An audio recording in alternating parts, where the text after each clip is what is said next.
Saya mau ngasih hadiah ijazah, boleh? Boleh? Mungkin ini sudah banyak yang tahu. Ya Ghani ya Mughni. Ya Ghani ya Mughni. Dibacanya kapan? Sholat Jumat. Buat laki-laki, tatkala khatib turun, khutbah pertamanya pas lagi duduk, itu dibaca. Ya Ghani ya Mughni, ya Ghani ya Mughni, ya Ghani ya Mughni sebanyak 40 kali. Setiap 10 kali aghnini. Setiap 10 kali apa? Aghnini. Ya Ghani ya Mughni setelah 10 agni. Ya Ghani ya Mughni 10 aghnini. Saat setelah itu 40 kali baca Ya Ghani ya Mughni, aghnininya 4 kali berarti. 4. Bib, yang perempuan bagaimana? Kalau yang perempuan, kalau masjid terdengar, simak. Kalau masjid nggak terdengar, lihat aja waktunya. Perkira-kira, tanya sama lakinya nanti. Pak, Dek, atau ke laki-laki yang ada di rumah, tadi khatib itu kira-kira duduknya di jam berapa? Kalau dia bilang jam 12:15, maka setiap jam 12:15 itu baca. Ada ya Ghani ya Mughni, ya Ghani ya Mughni, ya Ghani ya Mughni sampai 10 aghnini. Ya Ghani ya Mughni, ya Ghani. Bib, saya sudah baca tapi khatibnya udah naik lagi ke khutbah kedua. Terusin aja. Ya, insya Allah akan datang rezeki yang nggak disangka-sangka, yang nggak diduga-duga, terus menerus rezeki tidak akan pernah Allah berhentikan, sebagaimana air zam-zam yang keluar dari zaman Nabi Allah Ismail sampai yaumil qiyamah. Amin ya rabbal alamin. Sebagaimana kami diijazahkan oleh guru-guru kami, maka zikir tersebut ya Ghani ya Mughni dan aghnini kami ijazahkan juga kepada antum semua. Bismillahirrahmanirrahim. Assalamualaikum warahmatullahi wabarakatuh. Yang sama kita muliakan dan kita hormati para alim ulama, para kiai, para sesepuh, para tokoh masyarakat yang selalu kita harapkan doa serta keberkahannya. Ya insyaallah mudah-mudahan Allah panjangkan umur, sehat wal afiyah, diberkahkan kehidupannya di dini wa dunya wal akhirah, dan insyaallah mudah-mudahan kehadiran beliau-beliau di tempat ini penyebab turunnya rahmah, taufik dan hidayah dari Allah. Amin ya rabbal alamin. Wabil khusus kepada seluruh jajaran pemerintah daerah, baik Bapak RT, Bapak RW, Bapakku, serta yang mewakili. Ya insyaallah mudah-mudahan Allah panjangkan umur, sehat wal afiyah, diberkahkan kehidupannya di dini wa dunya wal akhirah, dan insyaallah mudah-mudahan jabatannya di dunia ini penambah nilai ibadah di sisi Allah. Amin ya rabbal alamin. Bil khusus hadirin wal hadirat, mu'minin mu'minat, fahamdan li rabbin hassana bi Muhammadin wa anqadhana min dhulmati jahdi wad dayajiri ila nuril islam wa ilmin wa hikmatin wa imanin wa yumnin wa khairil awamiri. Alhamdulillah, alhamdulillah ala ni'matil islam wal iman wa kafa bihamd ni'mah. Alhamdulillahilladzi hadana bi abdihi al-mukhtar man da'ana ilayhi bil idni wa kad nadana labbaika ya man dallana wa hadana. Shalla alayka Allahu bari'uka alladzi bika ya mushaffa'u khassana wa habana ma'alik al-abhari ma'dini sirrika al-asma fahum sufulun najati limana labbaika ya Rasulullah, labbaika ya Nurullah, labbaik ya Habibullah. Asyhadu an la ilaha illallah wahdahu la syarika wa asyhadu anna sayyidana Muhammadan abduhu wa rasuluhu la nabiyya ba'da. Allahumma fasalli wa sallim wa karrim wa azim ala sayyidina wa habibina wa syafi'ina wa qurrat a'yunina wa nuril qulubina wa maulana Muhammad sallallahu alaihi wasallam wa ala alihi wa ashabihi wa azwajihi wa dhurriyyatihi wa ahli baiti ila yaumiddin. Ibadallah, usikum wa nafsi bittaqwallah faqad fadal muttaqun. Qala Allah ta'ala fil Qur'anil Karim, a'udzu billahi minasyaitonir rajim. Bismillahirrahmanirrahim. Ya ayyuhalladzina amanu ittaqullaha ittaqullaha haqqa tuqatih wa la tamutunna illa wa antum muslimun. Wa qala aidan laqad ja'akum rasulun min anfusikum azizun 'alaihi ma 'anittum harisun 'alaikum bil mu'minina raufur rahim. Ila akhir ayat. Wa qala aidan innallaha wa malaikatahu yusalluna 'alan nabi ya ayyuhalladzina amanu sallu 'alaihi وسلموا تسليما اللهم صل وسلم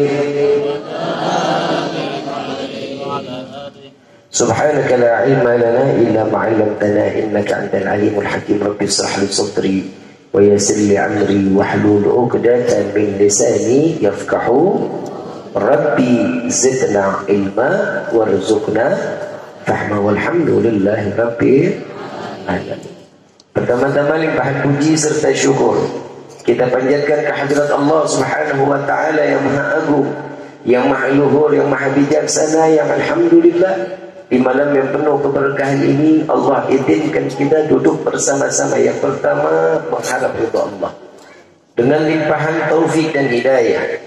Allah ringankan langkah kaki kita ke dalam majlis yang insya Allah tidak Allah keluarkan kita dari majlis yang mulia ini, melainkan dosa kita pasti akan diampuni oleh Allah.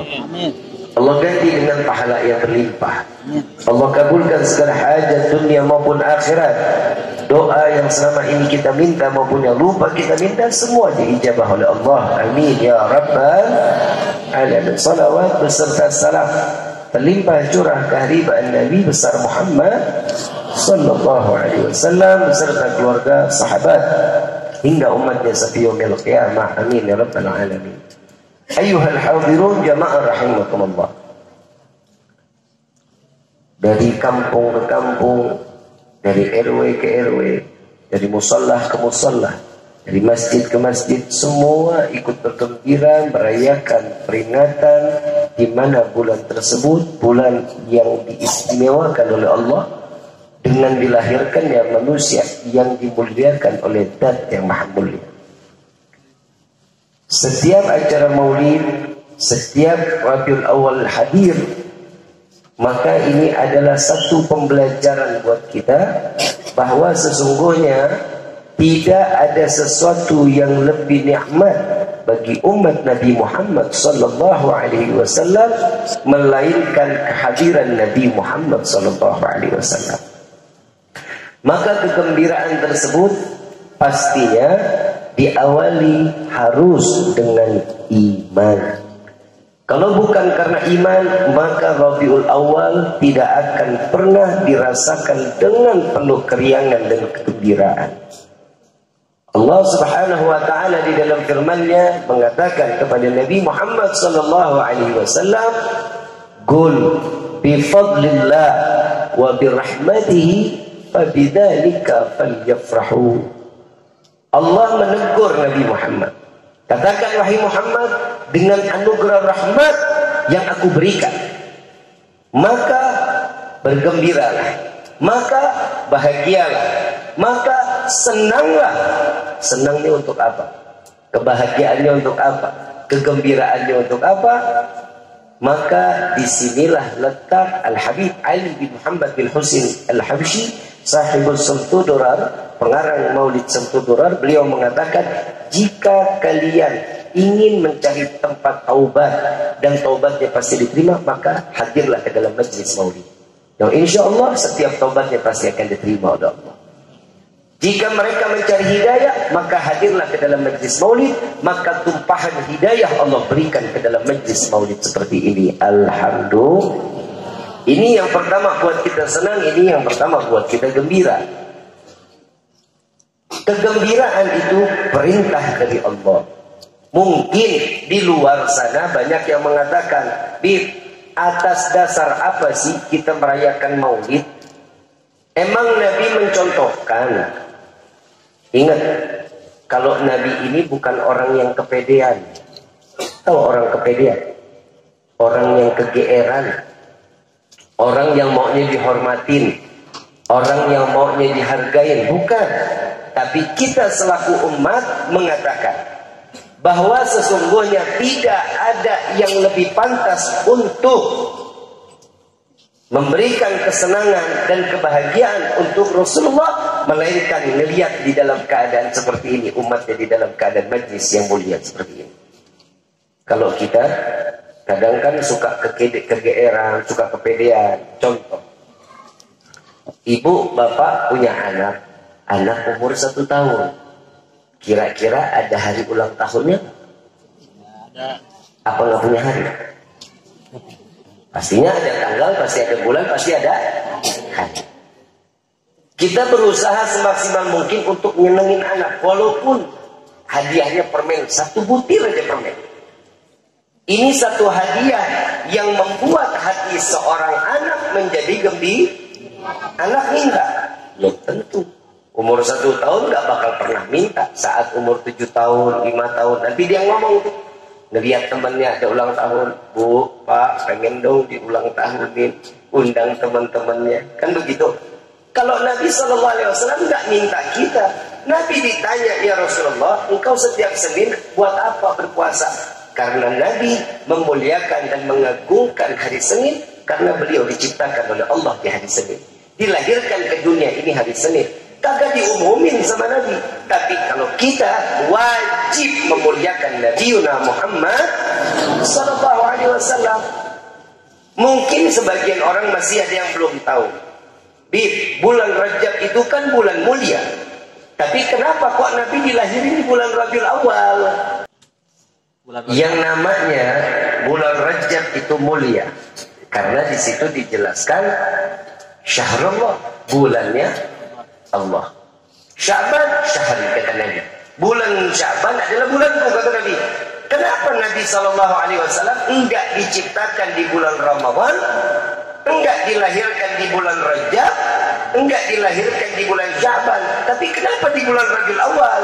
Ahli Arab dulu, sebelum Nabi dilahirkan, Rabiul Awal ini dikatakan adalah bulan yang penuh kesialan, bulan yang penuh dengan musibah, bulan yang penuh dengan bala. Maka dirubah oleh Allah karena dilahirkannya Nabi Muhammad SAW di bulan Rabiul Awal 180 derajat menjadi bulan yang penuh keberkahan. Alhamdulillah. Berkah nggak Rabiul Awal datang? Berkah lah, berkah banyak. Betul. Alhamdulillah, apalagi yang para kiai, alim ulama, ustadz, habaib, alhamdulillah kulkas kadang-kadang bisa ditutup, engselnya rusak, sombong aja. Kenapa Nabi dilahirkan hari Senin, Bib? Kok nggak di hari Jumat? Hari Jumat kan kita kenal betul Sayyidil Ayyam.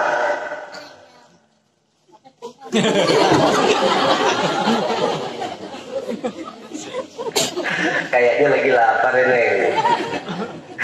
Neng lama-lama kayak Upin Ipin. Kenapa nggak di hari Jumat? Karena di hari Jumat itu banyak kemuliaannya. Yang pertama, Allah ciptakan nur Nabi Muhammad hari Jumat. Allah ciptakan dunia dan sisinya hari. Allah ciptakan Nabi Adam Jumat. Semua para anbiya diberikan peringkat-peringkat khusus di hari Jumat. Dan Allah akan hancurkan dunia ini di hari Jumat. Maka dari itu, Selasa sampai Jumat semua ada cerita, ada kemuliaan di pada harinya. Para anbiya, para rasul ada ceritanya tuh dari Selasa sampai Minggu. Itu ada ceritanya semua. Kenapa Nabi di hari Senin? Karena hari Senin diberikan satu hari khusus untuk Nabi Muhammad SAW. Karena Allah tidak ingin menumpangkan Rasulullah SAW dengan kemuliaan yang lain. Paham sampai sini? Paham sampai sini? Kalau udah paham kita tutup sama doa. Udah paham belum? Dari tadi saya ngomong nggak paham-paham. Bulannya mulia, harinya. Kenapa dilahirinnya nggak pagi, Bib? Kenapa dilahirinnya siang? Kenapa nggak dilahirkan siang? Kenapa nggak dilahirkan sore? Kenapa harus sepertiga malam? hadiah untuk umat Nabi Muhammad SAW. Maka dari itu setiap hamba pernah dengar hadis Nabi SAW, sesungguhnya barang siapa yang menggelar sejadahnya, yang mengambil wudhu, yang salat 2 rakaat di sepertiga malam, pasti doanya dikabul sama Allah. Ada kan hadisnya dia? Nah sekarang sepertiga malam itu Nabi dilahirkan, hadiah terbesar untuk umat Nabi Muhammad SAW. Jika yang mereka doanya ingin dikabulkan oleh Allah, bangun di sepertiga malam. Tapi emang dasar kita ini blow on. Oh blow on. Kalau orang Sunda bilang blow on apa? Hah? Itu. Kadang kita tengah malam kan suka kebangun. Suka nggak? Kebelet pipis. Betul? Masuk kamar mandi. Pipis, keluar kamar mandi, tidur lagi. Padahal itu Allah, caranya Allah ngebangunin kita. Sepertiga malam. Kadang orang kalau lagi tidur suka berbalik badan. Sadar apa enggak? Sadar apa enggak? Gak mungkin kalau orang lagi tidur berbalik badan kanan atau kiri, pasti melek. Pasti. Sepakat para ilmu kedokteran saat dia berbalik badan, sadar. Sadar apa enggak? Sadar apa enggak? Tadi lo bilang enggak. Itu cara Allah ngebangunin kita. Ayo hambaku, minta. Mohon kepadaku. Tapi emang kitanya kadang-kadang suka blow on, bener-bener. Nah makanya doanya kita kadang suka pending, kealingan genteng, doanya nggak pernah nyampe, dosa sama pahala lebih banyak dosa, taubat kagak, mintanya macem-macem, panjang umur, rezeki banyak, masuk surga. Lah emang punya bapak lu apa? Nah kalau surga punya bapak kita mah enak diwarisin. Nah sekarang mintanya, ya Allah berikan kami rezeki yang banyak. Lah buat apa? Buat apa kita rezeki banyak? Buat apa? Coba satu aja kasih contoh buat saya. Apa rezeki banyak? Buat sedekah. Bohong. Ibu kalau udah lagi banyak duit, beli emas digantung semuanya di leher. Sampai datang ngomong-ngomong. Yang bapak banyak rezekinya, kawin lagi. Betul kan? Kita salah doa juga bahaya. Ya udah sekarang kita minta sama Allah, mudah-mudahan di malam dikabulin. Ya Allah beri kami rezeki yang banyak. Sampai rumah, buka pintu kamar, ketiban duit. Senang nggak? Kaget nggak? Payah. Lah kena jantung. Manfaat rezeki. Ya. Mintanya ya Allah berikan kami rezeki yang banyak, yang berkah, yang halal, yang tidak akan pernah menjadi fitnah dunia dan akhirat. Itu minta rezekinya. Insya Allah setiap apa yang kita dapat itu jadi keberkahan buat diri kita dan keluarga. Yang kedua, kadang kita minta panjang umur. Ya Allah panjangkan umur kami. Kan begitu kan? Oh panjang umur. Yang lain mati lo doang sendirian mau. Mandi sendiri, pakai kain kafan sendiri, dan berlinding sendiri. Mau begitu. Mintanya sama Allah, ya Allah panjangkan umur kami dalam taat ibadah kepadamu. Itu ilmu yang manfaat. Itu doa yang manfaat. Kalau sekedar cuma minta panjang umur, ogah saya mah ngapain ngadepin dajjal kelihatan begitu. Begini aja udah pusing kita. Yang perempuan luar biasa. Yang laki bukan main. Sekarang banyak-banyak orang pada cintanya sama artis-artis Korea. Betul kan? Sama opa-opa. Tapi alhamdulillah orang Talaga mah di sini rata-rata sukanya sama gua. Ya lumayan walaupun artis TikTok. Tapi kan alhamdulillah manfaat kan, betul nggak? Kan alhamdulillah, maaf daripada ngelihat yang joget-joget nggak karuan. Emang Habib nggak pernah lihat kalau FYP-nya dia lagi naik, ya kelihatan juga sih. Tapi kan gue nggak cari. Dia yang lewat nggak dilihat sayang. Ibu bapak yang dirahmati oleh Allah, bulannya mulia, harinya mulia, waktunya Bidannya pun pilihan. Bidannya pilihan. 4 bidadari dijadikan bidan untuk Nabi Muhammad sallallahu alaihi wasallam. Sebelumnya ke bidan ini saya mau tanya, ibu waktu hamil sakit gak? Pegel gak? Tidur kanan susah. Betul? Kiri susah. Betul kan? Celentang ngap. Benar? Tengkurap kayak ayunan. Ibunya Nabi nggak begitu, Bu. Ibunya Nabi enak, enteng, nggak ngerasain beban. Nabi di dalam perut aja nggak kurang ajar sama orang tua, bikin susah. Nabi masih di dalam perut aman, bikin senang orang tua. Kita anak begitu dikandung udah bikin susah, ngidamnya macam-macam, kepala botak minta dielus. Minta lama nggak tetangga tapi nyolong. Udah begitu lahir, udah gede, kurang ajar. Ya Allah, ada yang begitu nggak? Masukin lagi, tukar tambah.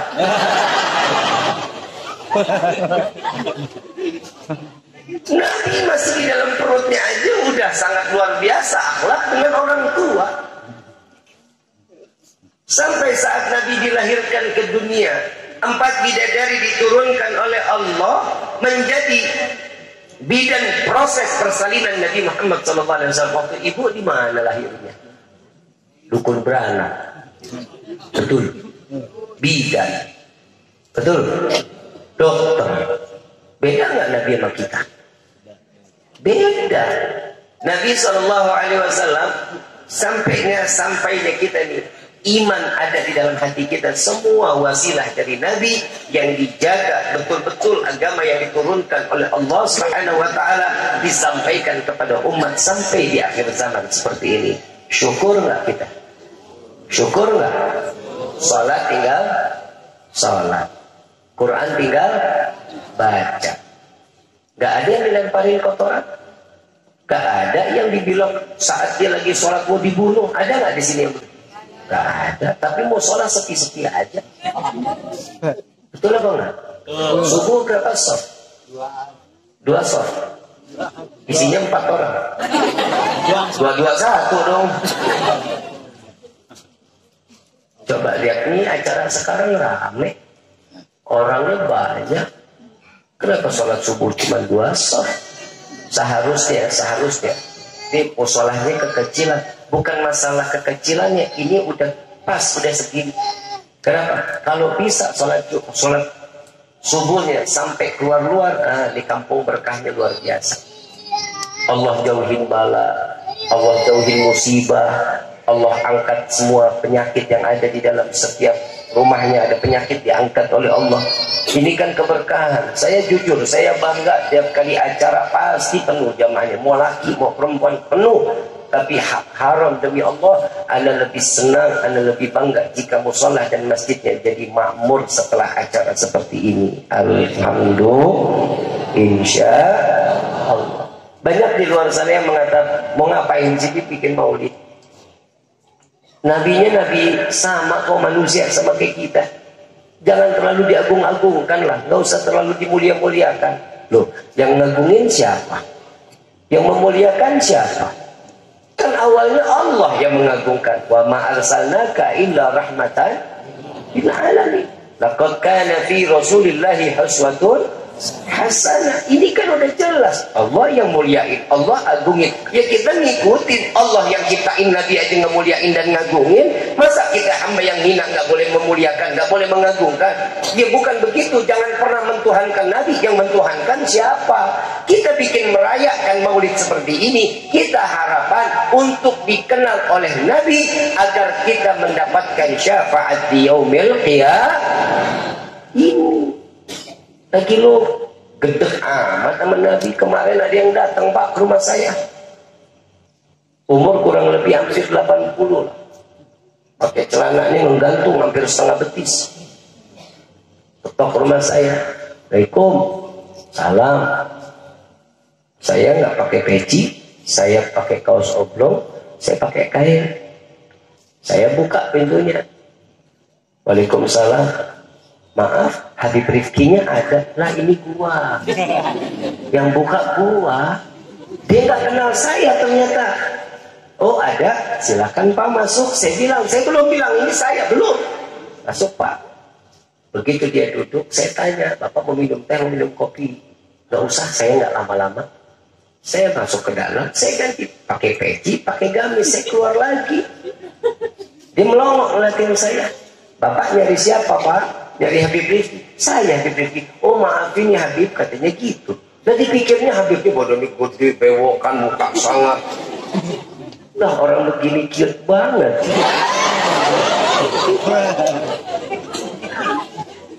Ini orang, ini bapak nanya Pak sama saya, Habib, udahlah nggak usah terlalu gembor-gemborin solawat.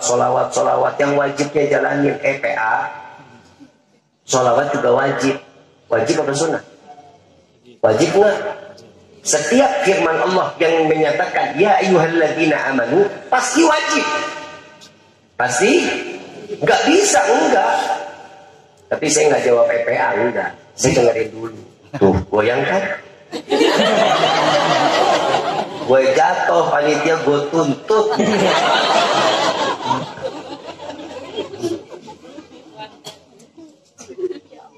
Deg-degan gue.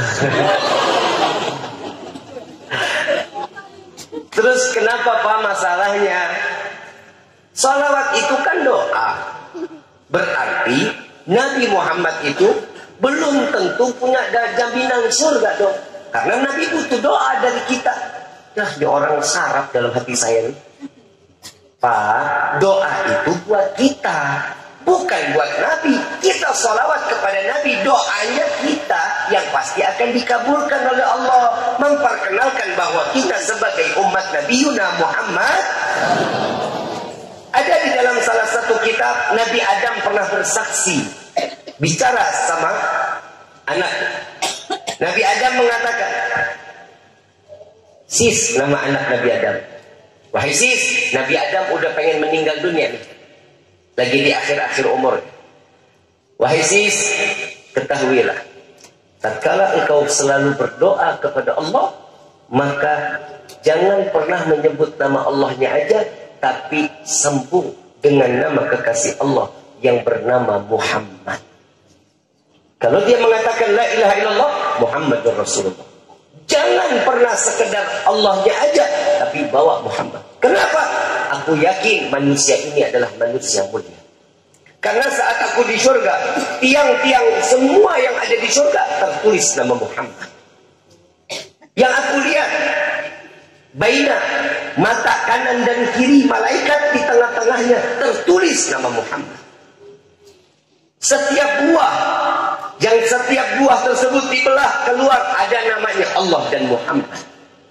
Maka kesaksian Nabi Adam ini betapa sangat mulia yang disampaikan kepada umat di akhir zaman ini. Tidak ada nama yang lebih mulia melainkan Nabi Yuna Muhammad sallallahu alaihi wasallam. Terus dia bilang, oh berarti doanya kita, bukannya Nabi Muhammad ngarepin doa, Habib. Nabi Muhammad ngarepin doa dari kita. Kita doa buat kita aja susah. Nabi Muhammad butuh doa dari kita. Kita butuh sama Nabi, bukan Nabi butuh sama kita.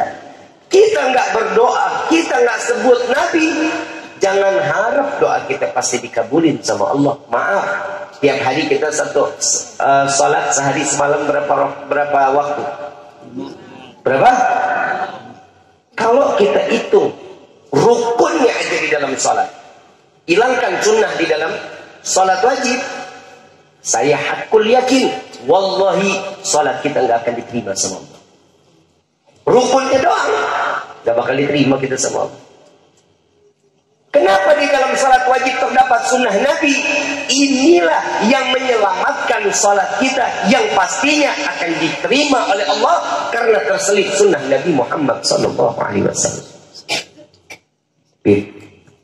Saya yakin salat saya walaupun rukun salat saya diterima. Alah, ngemeng lu ngemeng. Maaf ya maaf. Kita kalau salat kan baca inna salati wa nusuki wa mahyaya wa mamati lillahi rabbil. Kita kan sudah pasrahkan diri kita kepada Allah. Ya Allah, aku serahkan umurku, hidupku, matiku, zakatku, sedekahku, hajiku, umrahku, semuanya aku serahkan kepadamu ya Allah. Gimana baiknya engkau aja ya Allah. Betul nggak? Betul? Lagi sholat dunia masuk ke pikiran dan ke hati? Masuk nggak? Kompor belum dimatiin kita ingat. Kunci motor ketinggalan di mulut motor, ingat tuh lagi sholat. Betul nggak? Kira-kira yang begini sholatnya khusyuk. Orang yang khusyuk sholatnya diterima. Orang nggak khusyuk sholatnya nggak diterima. Pernah nggak kita khusyuk sholat? Ayo tunjuk tangan yang pernah khusyuk sholatnya. Termasuk saya nggak bilang saya orang yang paling khusyuk. Tapi wallahi, karena di dalam salat wajib terletak sunnahnya Nabi, maka salat kita insya Allah pasti akan diterima oleh Allah Subhanahu Wa Taala. Inilah keberkahan salawat dan mengingat Nabi Muhammad Sallallahu Alaihi Wasallam.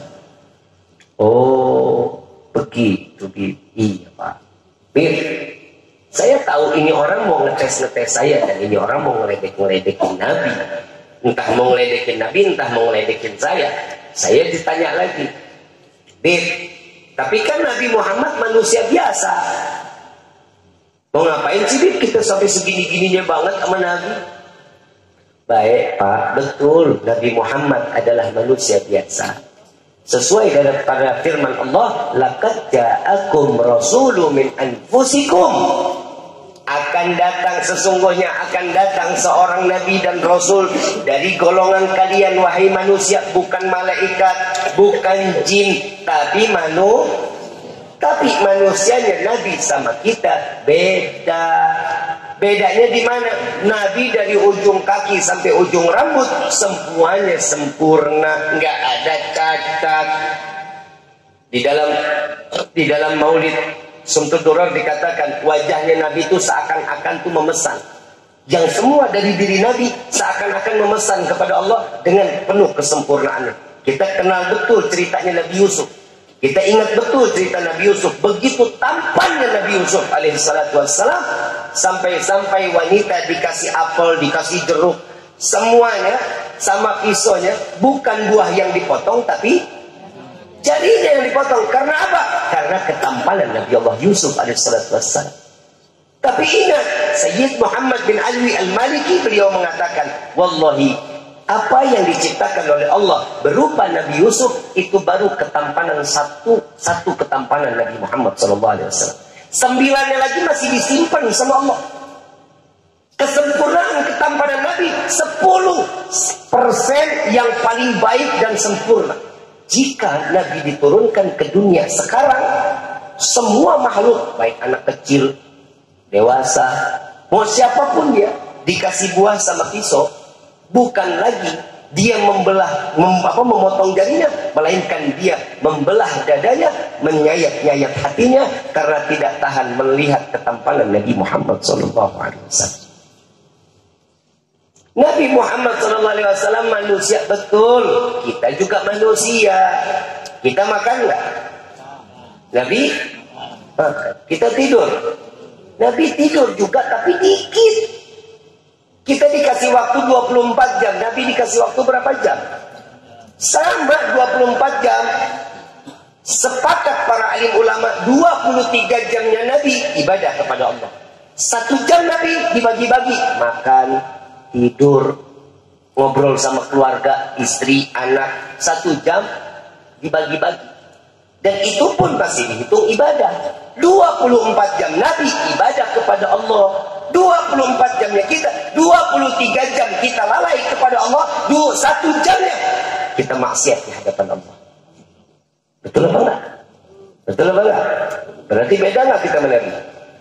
Beda nggak kita sama Nabi? Beda. Mau lebih parah lagi. Mau lebih parah lagi yang bikin beda. Nabi punya keberkahan, kita punya keberkahan. 2 keberkahan kita. Yang pertama orang tua, yang kedua guru. Ini keberkahan kita. Kalau Nabi dari ujung rambut sampai ujung kaki semuanya penuh keberkahan. Terus mau disamain sama kita? Nggak bisa. Satu waktu di dalam riwayat, ini keberkahannya Nabi. Ini keberkahannya Nabi. Satu riwayat saat Nabi mau uludah, baru ngedehem. Itu tangan sahabat semuanya ada di hadapan Nabi. Yang tangan pertama nyampe, ludahnya Nabi ditaruh di tangan sahabat. Ditaruh, diusap, disapu dari ujung rambut sampai ujung kaki. Terus dikata Nabi apa? Kafir, murtad, neraka. Enggak. Nabi SAW mengatakan, wahai sahabatku, engkau tidak akan pernah terjilat api neraka. Ludah Nabi berkah. Ludah lu? Siapa yang menangkap? Yang pertama. Yang kedua, Nabi SAW betul Nabi makan, tapi cara makannya beda sama kita. Nabi dikunyahnya 33 kali, makan dengan tangan kanan. Kalau kita kan nasi pakai sendok, kadang makan 2 kali, telan. Lapar bener itu Roman. Kalau Nabi cara makannya juga bagus. 33 kali dikunyahnya pakai tangan kanan. Saat Nabi makan, yang enak dikasih orang, yang nggak enak Nabi makan. Beda nggak sama kita? Ibu bapak pulang kondangan, dapat kue, enak, dikasih tetangga apa kita yang makan? Yang nggak enak kasih siapa? Untuk lu. Beda nggak sama Nabi? Beda. Nabi makan sama bagi kita, betul juga makan. Nabi juga buang kotoran. Ya, Nabi buang kotoran. Tapi kotoran Nabi, saat Nabi buang air besar, bumi terbuka. Kotoran Nabi dimakan bumi. Lu siapa yang makan? Lele. Lele aja ngepek. Lele aja nggak doyan sama ini kita. Sama nggak kita sama Nabi? Yang ketiga, Nabi Muhammad SAW di dalam satu riwayat tidur sebelum zuhur.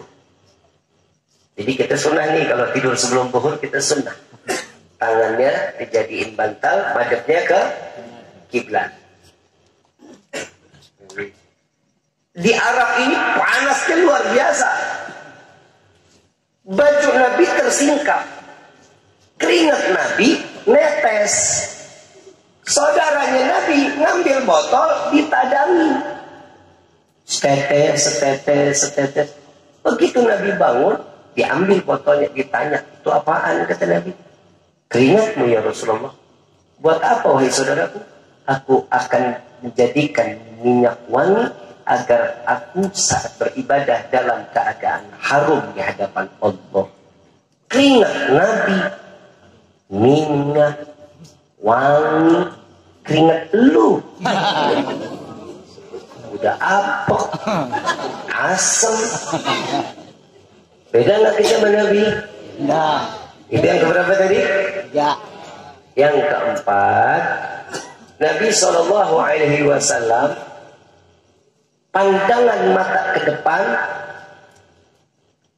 sama pandangan ke belakang itu sama-sama kelihatan sama.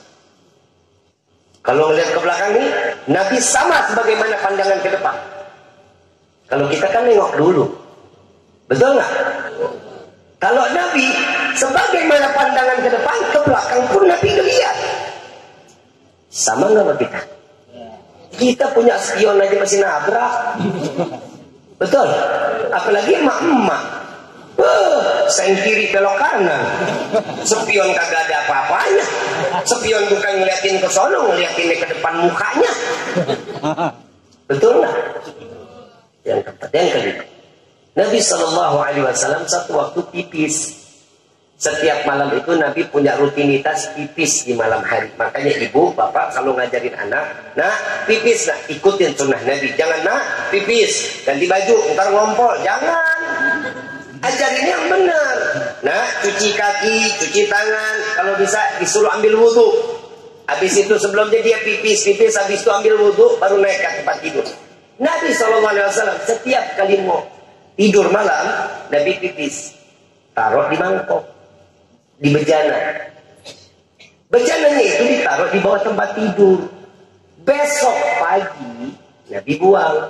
Yang tahu cara buang cuma Nabi. Nah subhanallah, pagi yang lainnya Nabi nggak mau buang dulu, nanti Nabi mau buang.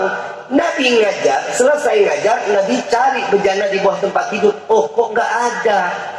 Ditanya sama Siti Aisyah, ya Aisyah, ngelihat nggak bejana yang di bawah tempat tidur? Nggak lihat ya Rasulullah. Kemana ya? Coba ditanya ke Ummu Yusuf. Wahai Ummu Yusuf, ngelihat nggak bejana yang di bawah tempat tidur? Lihat ya Rasulullah. Di mana? Ummu Yusuf ke dapur, ambil bawa mangkok atau bejananya. Dikasih tahu ke Nabi, diambil sama Nabi, dilihat kosong. Isinya nggak ada. Ditanya sama Nabi, ini kemana isinya? Aku buang ya Rasulullah. Buang kemana? Karena setiap apa yang harus keluar kotoran Nabi, yang tahu cara buangnya cuma Nabi. Karena kotoran Nabi tidak boleh terinjak manusia, tidak boleh terinjak binatang. Maka dari itu ditanya sama Nabi, dibuangnya kemana? Dibuang ke sini ya Rasulullah. Pipis Nabi diminum. Apa kata Nabi? Murtad, kafir, neraka? Enggak. Nabi SAW mengatakan, wahai Ummu Yusuf, engkau tidak akan terjangkit penyakit kecuali sakratul maut. Pipis Nabi obat. Pipis lu. Bu, cinta nggak sama bapak? Cinta sama bapak enggak? Pernah minum pipis bapak? Amit-amit habis. Marjan lebih enak. Beda nggak kita sama Nabi? Waktu ingin peperangan, saat itu air sudah habis. Air sudah habis. Nabi SAW mengatakan, ya Allah, kami sudah tidak memiliki tenaga ya Rabb. Kami sudah kehabisan air. Kemana kami harus mencari air? Ini ada di padang pasir yang tandus luar biasa. Sedangkan sebentar lagi akan memulai peperangan. Allah jawab doanya. Keluarlah dari jari jemari dan Nabi Muhammad SAW air yang dihadirkan dari telaga Al-Kautsar. Dari telaga, dari surga, airnya ditaruh di tangan Nabi. Semua pasukan minum sampai kenyang. Ada yang mengatakan air tersebut sampai cukup bisa buat wudhu. Air tersebut cukup untuk sampai mandi junub. Keluarnya nggak berhenti-berhenti. Nah, lu keluar airnya dari mana? Beda kita dengan Nabi. Maka dari itu sepakat para alim ulama, perayaan Maulid Nabi Muhammad SAW semata untuk memuliakan dan mengagungkan Nabi Yuna Muhammad SAW. Kalau bukan karena Nabi, kita nggak bisa jadi apa-apa, Ibu, Bapak, kita nggak akan jadi apa-apa. Semua di dalam kehidupan kita ada pelajaran dari Nabi. Ada nggak? Semua ada pelajaran. Anak kepada orang tua ada ilmunya, betul. Akhlak dan adab ada ilmunya. Ada guru, ada murid, betul. Di dalam rumah tangga ada pelajaran dari Nabi. Ada saling menghargai satu sama lain, saling menghormati satu sama lain. Yang bapak hormatin yang perempuan harus jauh lebih menghormatkan si lakinya. Kenapa? Karena kunci surga seorang istri ada sama suami. Jangan galak-galak ibu sama istri, sama suami ya. Ngomong melotot-melotot jangan, nggak boleh. Nada tinggi nggak boleh. Kenapa? Saat seorang istri bernada tinggi kepada suami, Allah buka 7 pintu neraka. Siap-siap tuh istri akan dimasukkan ke dalam neraka jahanam. Ngomongnya yang santun, yang mau minum apa ya? Mau air panas, apa mau kopi, apa mau air mendidih? Lu istri apa ibu tiri sih? Kan ditanyanya yang baik, yang sabar ngadepin suami yang sabar. Begitu juga bapak juga yang sabar ngadepin istri. Kadang istri itu Pak, kalau lagi datang haid, ya Allah Pak, emosinya tinggi, pinggangnya sakit, ruwet hidupnya. Betul nggak Bu? Sensitifnya tinggi banget Pak. Makanya sampai Nabi SAW meringankan beban seorang istri tatkala bulan suci Ramadan. Saat bulan suci Ramadan datang, perempuan nggak boleh sholat kalau dalam keadaan haid, nggak boleh puasa. Yang wajib diqadha yang mana? Sholat apa puasanya? Puasanya wajib, sholatnya nggak wajib. Kenapa? Karena yang namanya perempuan itu nggak bakal kuat. Kalau dia haidnya 7 hari, berarti 35 waktu dia tinggalkan. Kalau 14 hari haidnya, berarti 70 waktu dia harus hilangkan. Dia harus laksanakan, nggak bakal kuat. Maka dari itu yang wajib untuk diqadhanya cuman puasanya. Kenapa? Minggu ini 1 bisa, minggu ini 1 bisa, terus sampai selesai qadha puasanya. Dia laki jawab nih, enak juga jadi perempuan yang ngomong begitu dalam hati. Saya doain mudah-mudahan ini malam datang haid. Gak enak loh, perempuan haid itu gak enak, apalagi waktu lagi ngelahirin, betul Bu? Bukan main, bapak mah gak bakal kuat, bapak kita maaf Pak, kita BAB keras aja sampai netes air mata Pak, ngeden nggak tahu udah bagaimana, sampai keluar air mata. Gimana yang perempuan? Makanya yang namanya surga ada di bawah telapak kaki seorang ibu, laki perempuan. Laki apa perempuan? Surga nggak ada di bawah telapak kaki bapak. Inilah keistimewaan perempuan. Makanya wahai para wanita, jaga kehormatannya dong. Jangan mau gara-gara laki-laki kita ikutin apa dengan kemauannya. Ini khususnya yang masih jomblo. Ya, Neng, perempuan itu mahal. Ini nggak ada apa yang masih gadis. Hah? Datang mak-makmu apa?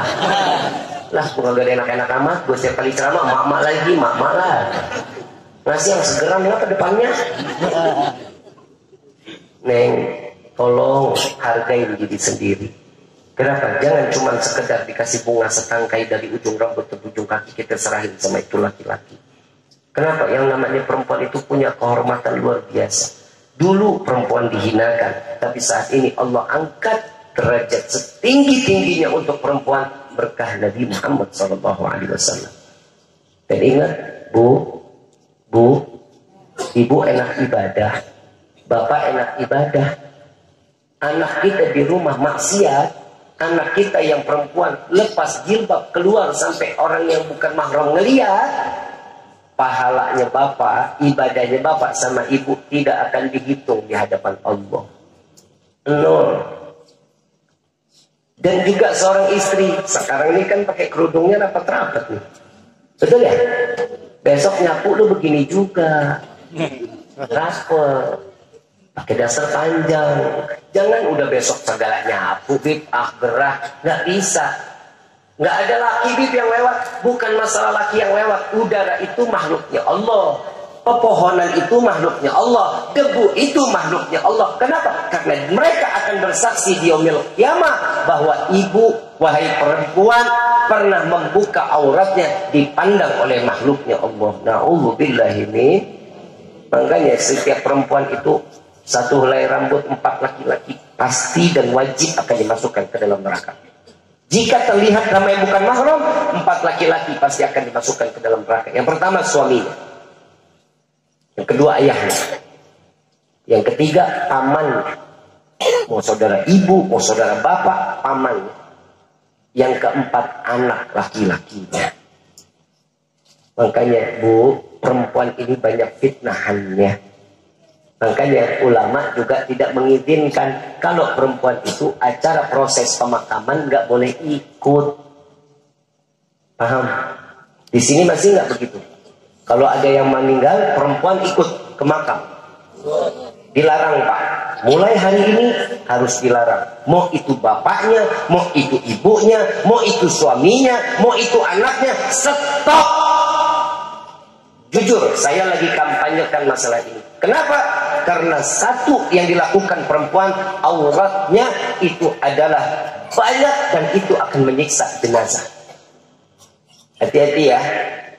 Yang masih pegang tradisi ini, wallahi cuman habaib. Setiap acara pemakaman gak ada perempuannya. Boleh dicari perempuan, gak bakal ada perempuan. Kenapa? Kulitnya perempuan ini adalah aurat. Ya, nanti orang punya pikiran nggak baik. Apalagi seorang suami meninggal, istrinya ngikut orang lain, jandanya boleh juga nih. Itu kan jadi maksiat. Jangan lagi juga perempuan ngapain sih ngikut ngapain? Hah? Ngaji di rumah, mau ngaji di mobil. Sebelum selesai laki pada bubar, perempuan jangan. Perempuan kan datang cuma bikin repot. Udah nangisnya kenceng, glasar-glosor, kayak orang gila. Betul nggak? Yang masuk ke liang lahat laki atau perempuan? Laki. Yang membantu dia laki atau perempuan? Yang nguruk tanahnya laki atau perempuan? Lu ngapain ikut menuh-menuhin doang? Di rumah, mau di mobil, nanti semua laki sudah ada jalan, baru perempuan ikut. Maaf, saya harus bilang seperti ini. Kenapa? Wallah, ini yang jadi salah di negeri kita ini. Ini yang jadi bahaya. Kenapa? Setiap apa yang kita lakukan, apalagi kalau sekarang pakai kerudungnya, yang namanya orang ditinggalin orang yang kita cintakan pakai kerudungnya semau maunya. Miring sono, miring sini, rambut keluar, betul nggak? Nah itu. Ibu nggak sadar, aurat terlihat, siksaannya buat jenazah.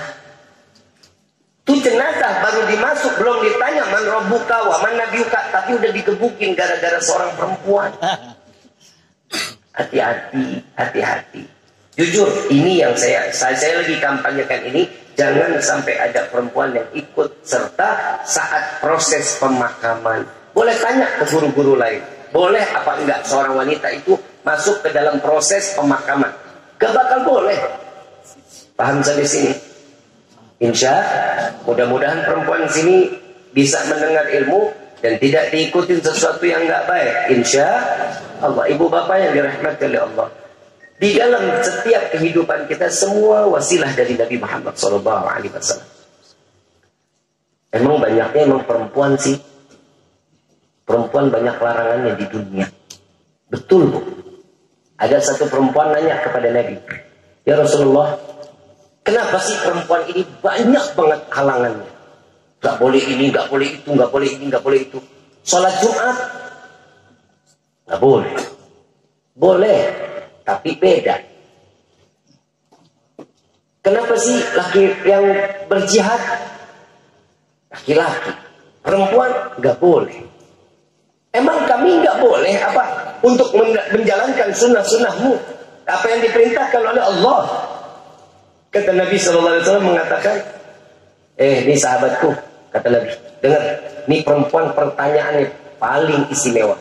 Sampaikan wahai sahabatku wanita, sampaikan kepada wanita semua ahli Arab bahwa sesungguhnya kenapa laki-laki boleh sholat Jumat, wajib sholat Jumat, jihad fisabilillah. Kenapa diperbolehkan?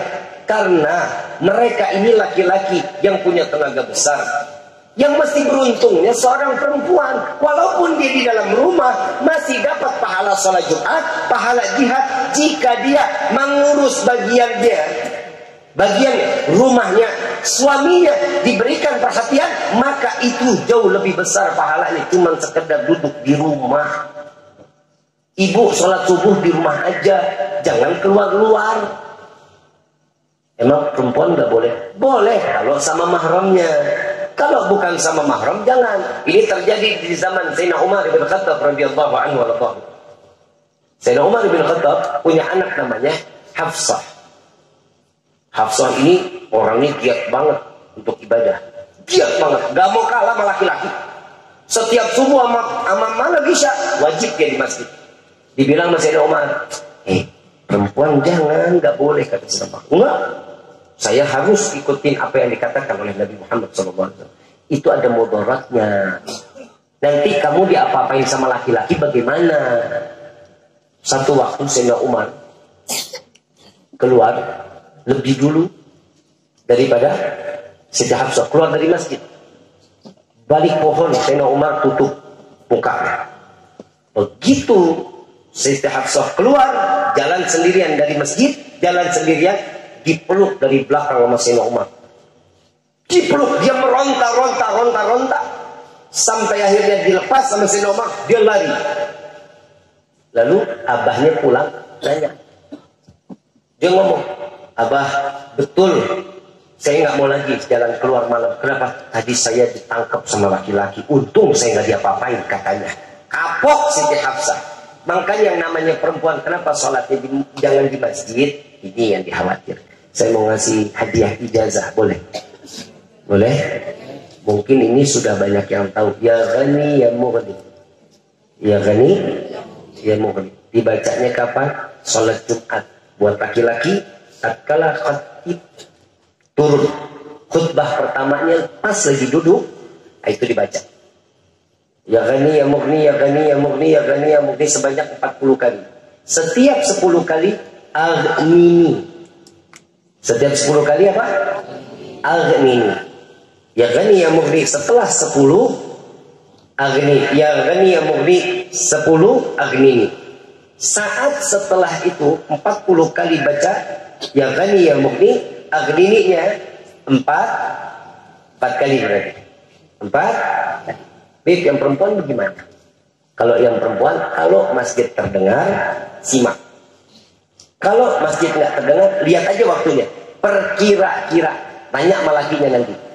Pak, Dek, atau laki-laki yang ada di rumah, tadi khatib itu kira-kira duduknya di jam berapa? Kalau dia bilang jam 12:15, maka setiap jam 12:15 itu baca. Baca ya Ghani ya Mughni, ya Ghani ya Mughni, ya Ghani ya Mughni sampai 10 Aghnini. Ya Ghani ya Mughni, ya Ghani. Bib, saya sudah baca tapi khatibnya udah naik lagi ke khutbah kedua. Terusin aja. Ya, insya Allah akan datang rezeki yang nggak disangka-sangka, yang nggak diduga-duga, terus menerus rezeki tidak akan pernah Allah berhentikan, sebagaimana air Zam-Zam yang keluar dari zaman Nabi Allah Ismail sampai yaumil qiyamah. Amin ya rabbal alamin. Sebagaimana kami diijazahkan oleh guru-guru kami, maka zikir tersebut ya Ghani ya Mughni dan Aghnini kami ijazahkan juga kepada antum semua. Rabbi fanfa'na bi barakatihim واهدنا الحسنى بحرمتهم وعمتنا في طريقتهم والمعافاة من الفتن يا البال الشفاعة يا البال الشفاعة يا البال الشفاعة كل كربة تنجلي بكم بكل أهل الولاية كل حاجة قضي كل حاجة قضي كل حاجة قضي درك يا أهل المدينة درك يا أهل المدينة درك يا أهل المدينة يتريم أهلها يتريم أهلها يتريم أهلها وعفوا يا كريم وعفوا يا رحيم يا فارج الحم يا كاشف الغم يا من لأبي يغفر ويرحم دعوهم سبحانك اللهم تحت في السلام وآخر دعوانا عن الحمد لله رب العالمين. Kurang lebihnya mohon dibukakan pintu maaf yang seluas-luasnya. Wabillahi taufiq wal hidayah. Wassalamualaikum warahmatullahi wabarakatuh.